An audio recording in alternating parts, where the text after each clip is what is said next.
Assalamualaikum warahmatullahi wabarakatuh. Perkenalkan nama saya Tamara Pramesti dengan NIM 230411009. Di sini saya akan memenuhi tugas mata kuliah statistika dengan proyek statistika. Nah, tujuan proyek ini adalah mahasiswa mampu menerapkan uji statistik yang tepat menggunakan aplikasi SPSS ataupun Jamovi sesuai dengan karakteristik data. Yang kedua, konteksnya adalah saya sedang melakukan analisis hasil belajar siswa dari suatu kegiatan pembelajaran. Nah, saya perlu mengetahui apakah jenis kelamin ini berhubungan dengan skor postes siswa atau tidak, dan juga sejauh mana perbedaan skor postes antara laki-laki dan perempuan. Nah, di sini saya diberikan dataset sebanyak 3. Yang pertama ada dataset A, di mana berisi data jenis kelamin dan juga skor postes hasil dari suatu kegiatan pembelajaran. Nah, di sini dataset A ini adalah jenis kelamin dan juga skor postes sejumlah 40. Sejumlah 40 data.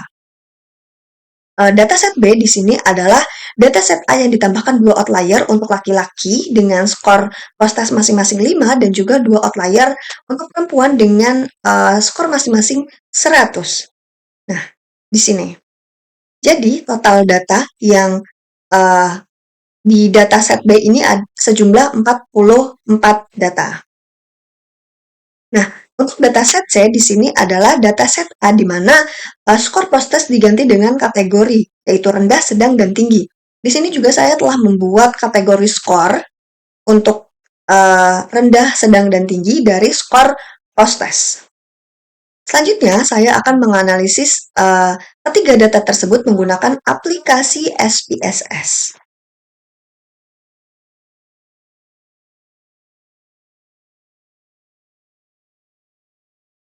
Oke, yang pertama kita harus mempersiapkan data, di mana dataset A ini ada variabel jenis kelamin dan juga skor postes.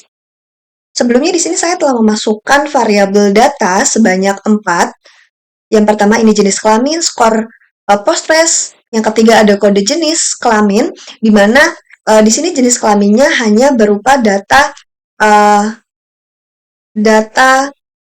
perempuan dan laki-laki. Sedangkan untuk kode jenis di sini saya menggunakan kode numerik, di mana saya mengkode laki-laki 1 dan juga perempuan 2. Di sini juga untuk skor postes saya juga kategorikan menjadi sedang, rendah, dan tinggi. Seperti itu. Selanjutnya, karena variabel persiapan data variabel ini sudah lengkap, maka kita harus memilih uji statistik dan alasannya. Nah, tujuan di dataset A ini adalah untuk mengetahui apakah ada perbedaan skor postes laki-laki dan perempuan. Nah, dengan karakteristik datanya, 2 kelompok kategori jenis kelamin, laki-laki dan perempuan. Sedangkan untuk skor postes di sini ada satu variabel numerik kontinu. Nah, karena membandingkan rata 2 kelompok, maka uji yang sesuai adalah jika normal, maka uji independent t-test. Jika tidak normal, maka uji Mann-Whitney u-test. Maka dari itu, kita harus menguji normalitasnya terlebih dahulu. Dengan asumsi untuk independent t-test, ini data tiap kelompok terdistribusi dengan normal, data bersifat independen, dan juga varians antar kelompok relatif sama. Nah, yang pertama kita masuk uji normalitas terlebih dahulu. Kita klik Analyze, kita klik Descriptive Statistic, kita klik Explore, lalu kita memasukkan skor postes ke dalam dependent list dan jenis kelamin ke dalam factor list. Lalu kita klik OK. Di sini terlihat output dari uji sampel t-test.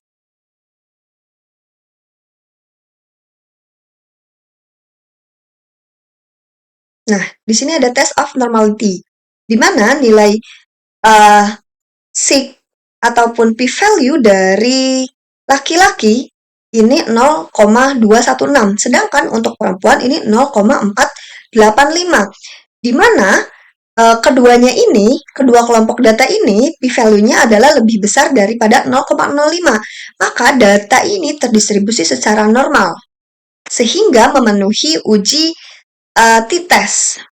Nah, karena terdistribusi secara normal, maka selanjutnya kita akan menguji sampel ini dengan uji t-test. Nah, langkahnya kita klik Analyze, kita klik Compare Means, lalu klik Independent Sample t-test. Di sini kita memasukkan skor post-test ke dalam variabel, test variabel, dan kode jenis kelamin ke dalam grouping variabel. Nah, di sini saya memakai variabel kode jenis kelamin untuk grouping variabel. Klik OK.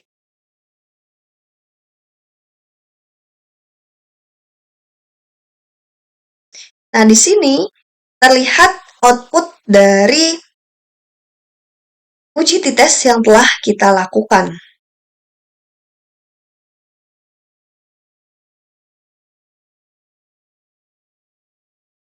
Nah, di sini terlihat nilai sig, yaitu p-value-nya 0,002. Nah, karena p-value dari dari skor post-test ini lebih kecil daripada 0,05, maka ada perbedaan signifikan antara skor post-test laki-laki dan perempuan.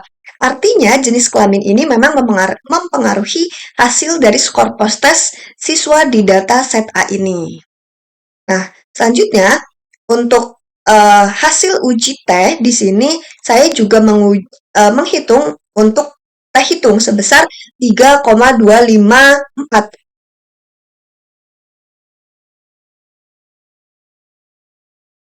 Nah, dengan T-tabel sebesar 2,024 dengan DF-nya 38. Maka diketahui bahwa T hitung lebih besar daripada T-tabel. Hal ini menunjukkan bahwa terdapat perbedaan yang signifikan antara rata-rata skor pos siswa laki-laki dan perempuan. Seperti itu. Selanjutnya, kita masuk ke dalam data set B. Nah, dataset B ini adalah dataset A yang ditambahkan 4 outlier, 2 laki-laki dan juga 2 untuk perempuan. Untuk laki-laki di sini 5 masing-masing. Dan untuk perempuan ini 100. Perempuan. Oke. Karena laki-laki tadi saya mengkode 1, maka kita klik 1, untuk perempuan kita klik 2, dan untuk kategori skor, di sini kita tinggi karena 100, yang perempuan juga tinggi, yang laki-laki kita klik rendah. Nah, jika sudah seperti ini, maka selanjutnya kita harus menguji kembali normalitas, karena data ini telah berbeda dengan data sebelumnya, sehingga kita harus mengecek kembali normalitasnya seperti apa. Kita klik Analyze, Descriptive Statistic, Explore, lalu masukkan skor post-test ke dalam dependent list dan jenis kelamin ke dalam factor list. Lalu kita klik OK. Jadi di sini telah muncul output dari test of normality. Nah, untuk nilai sig atau p-value-nya di sini sebesar 0,00 dan untuk perempuan 0,05. Nah, karena kedua p-value ini lebih kecil daripada 0,05, maka data tidak terdistribusi secara normal. Berbeda dengan data set A tadi, terdistribusi normal. Sedangkan data set B ini tidak terdistribusi secara normal. Nah, uji apa yang cocok ketika data tidak terdistribusi secara normal? Yaitu uji Mann-Whitney U-test. Nah, bagaimana ketika data yang tidak terdistribusi secara normal, ini kita pakaikan t-test. Maka, rata-rata di dataset B ini bisa jadi bias akibat skor 5 dan 100 yang sangat jauh dari nilai tengah. Dan yang kedua, uji t-test ini memang sangat sensitif terhadap outlier. Maka uji Man-Whitney ini lebih aman karena kita pakainya ranking, bukan nilai mentah.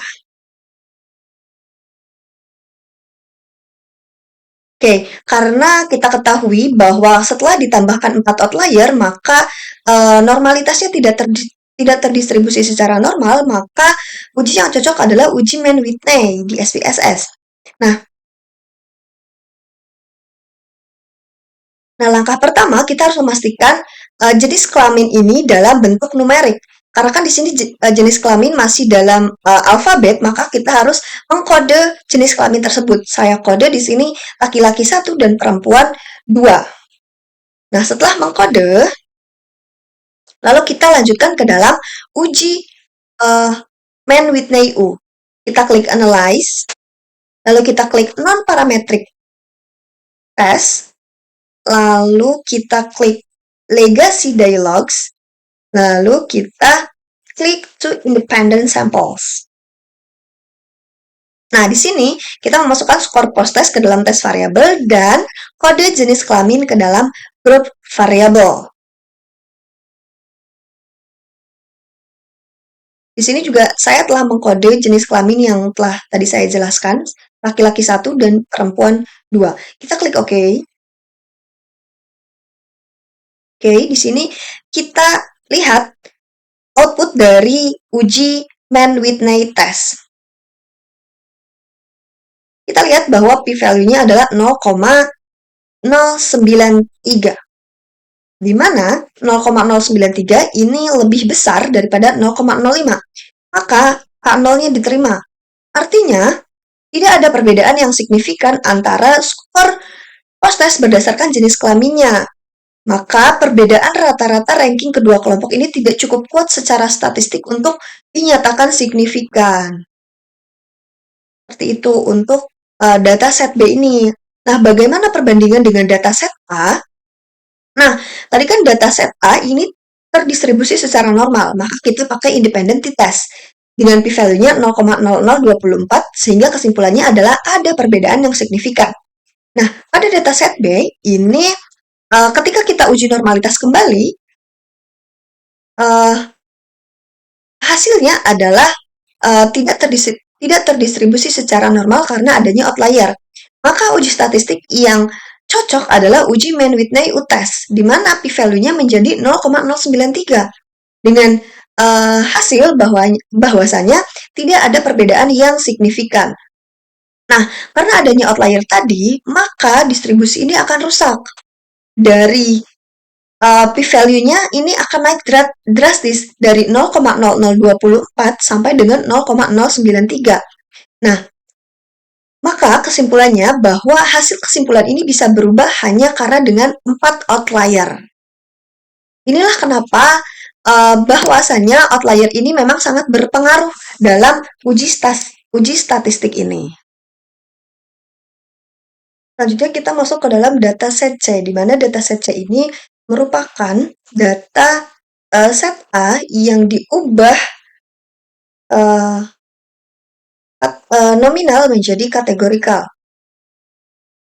Di sini tadi ada untuk set B tadi ada 44 data, maka kita menghapus data outlier tersebut sehingga di sini hanya ada data set A, data murni set A, dan juga kita akan ubah ke dalam data set C.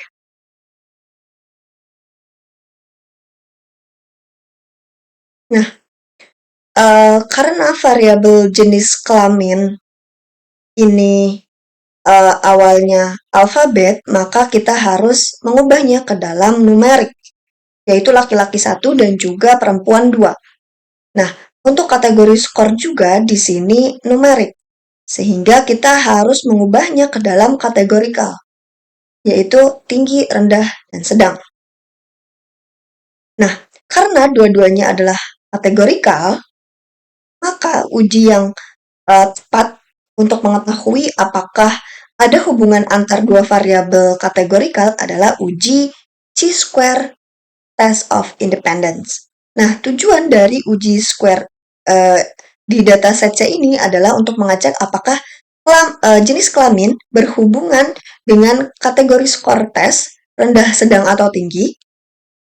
Nah, ini adalah kalau p-value-nya ini kurang dari atau sama dengan 0,05, maka ada hubungan. Dan ketika lebih dari 0,05, maka tidak ada hubungan yang signifikan.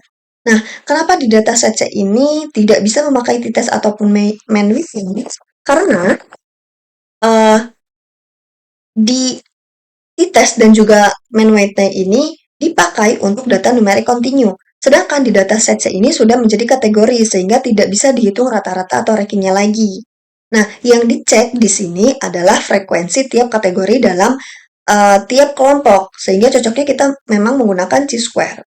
Nah, di sini ada langkah-langkah untuk mengubah skor post-test menjadi kategori di SPSS.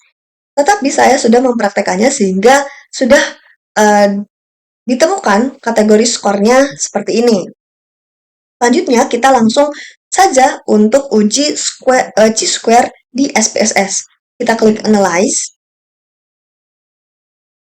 Kita klik Descriptive Statistik. Kita Cross Types. Lalu kita memasukkan jenis kelamin ke dalam rows dan kategori skor ke dalam kolom. Di sini, di statistik, kita centang uji chi-square, lalu klik Continue, lalu klik OK. Oke, di sini hasil output dari chi-square ini ada dua kategori penting. Yang pertama adalah cross tabulation data, di mana tabel frekuensi antar kategori. Dan yang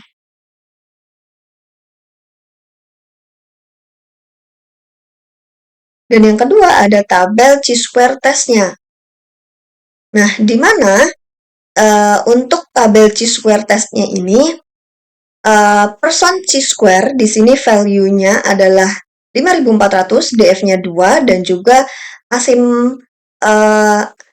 asymptotic signifikan to side ini sebesar 0,067. Nah, untuk likelihood rasio di sini nilainya 5.701 dengan DF2 dengan signifikansinya 0,058. Nah, di sini tidak ada sel expected count kurang dari 5, sehingga syarat uji chi-square ini terpenuhi. Maka kita dapat menginterpretasikannya di mana nilai signifikan person chi-square adalah 0,067. Nah, kita menggunakan batas signifikansi adalah 0,05, maka 0,067 ini lebih besar daripada 0,05.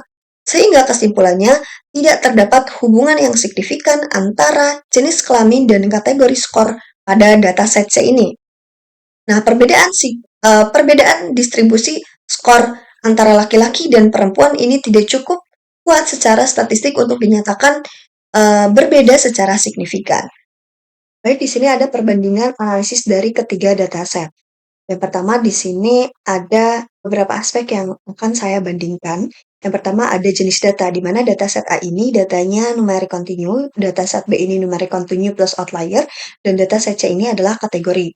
Nah, yang kedua adalah uji statistik yang digunakan. Untuk dataset A ini uji independent t-test karena normalitasnya terdistribusi secara normal, sedangkan dataset B ini man-width U karena datanya tidak terdistribusi secara normal, sedangkan data CC ini chi-square test karena membandingkan kategori, karena datanya kategori. Nah, untuk kelebihannya, dataset A ini uji parametrik yang powerful jika asumsi normalitas terpenuhi, dan hasilnya presisi untuk data yang normal. Nah, untuk dataset B ini tidak sensitif terhadap outlier, maka cocok digunakan untuk data yang tidak normal. Nah, untuk dataset C ini kelebihannya adalah uji hubungan antar kategori, sehingga tidak perlu asumsi normalitas. Nah, keterbatasan untuk dataset A ini sangat sensitif terhadap outlier. Nah, hasil ini bisa menyesatkan jika asumsi tidak terpenuhi. Yang kedua, untuk dataset B ini keterbatasannya adalah kurang powerful dibandingkan t-test jika data sebenarnya normal, sehingga tidak memberikan informasi rata. Nah, untuk keterbatasan dataset C menggunakan chi-square test ini tidak bisa digunakan untuk data numerik, hanya menunjukkan hubungan, bukan perbandingan perbedaan rata-rata. Nah, resiko jika uji dari dataset A diterapkan ke dataset B. Untuk dataset A ini tinggi t-test terhadap tinggi t-test sensitif terhadap outlier, bisa memberikan hasil yang salah atau bias karena outlier akan mempengaruhi rata dan hasil uji. Nah, pada dataset B ini tidak aman, hasilnya bisa menyesatkan karena outlier di dataset B ini tadi terbukti membuat data tidak normal, harusnya pakai uji non-parametrik seperti uji Mann-Whitney.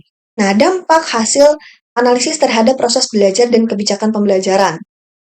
Nah, untuk data set A ini bisa jadi dasar membuat kebijakan pemetaan siswa berdasarkan jenis kelamin jika hasilnya signifikan. Nah, hasil valid kalau data normal. Yang dataset B ini memberikan gambaran lebih adil tentang perbedaan skor antar jenis kelamin ketika data tidak normal atau outliernya ada.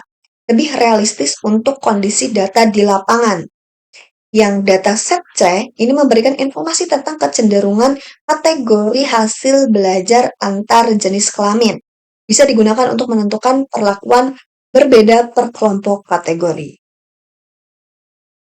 Sekian yang dapat saya sampaikan, kurang lebihnya mohon maaf. Wassalamualaikum warahmatullahi wabarakatuh.